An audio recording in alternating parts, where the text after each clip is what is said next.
Sao thành người thủ lôi rồi? Trốn trốn trốn. Ơ trốn chứ hôm qua trốn được mà. Hôm nay bị run tê sang đánh ạ. Cay thật. Trốn giữ chưa? Trốn giữ chưa?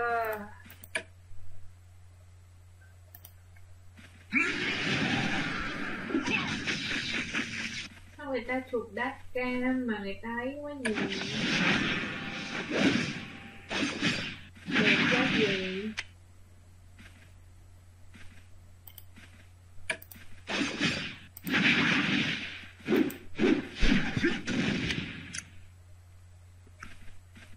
Bắn phi vào chỗ người chịu.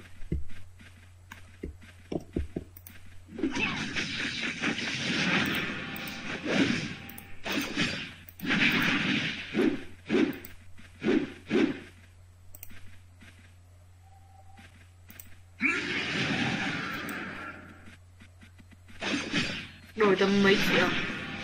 1 triệu rưỡi à? 2 triệu.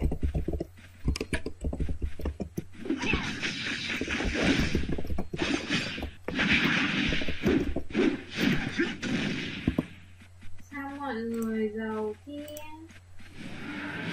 Giàu quá gì.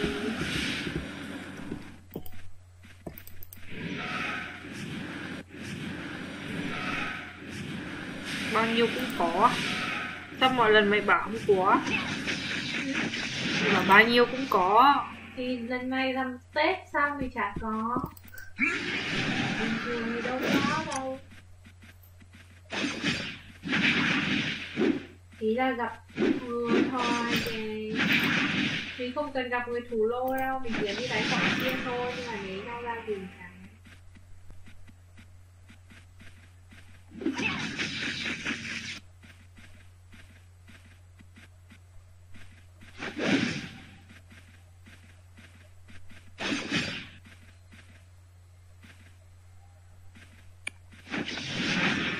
Cái Á hậu Phương Nghi với cái ông kia như lại có gì ra.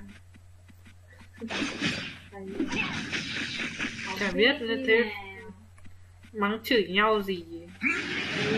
Tốt. Chửi đi qua tin nhắn sao xong rồi áp. Nhưng chào sao ai áp thế bảo ông kia gúp thì lấy của ông kia. Biết giờ suốt ngày mấy group đấy phát sợ lên được. Chả thấy mấy cái group đấy có gì hay ho.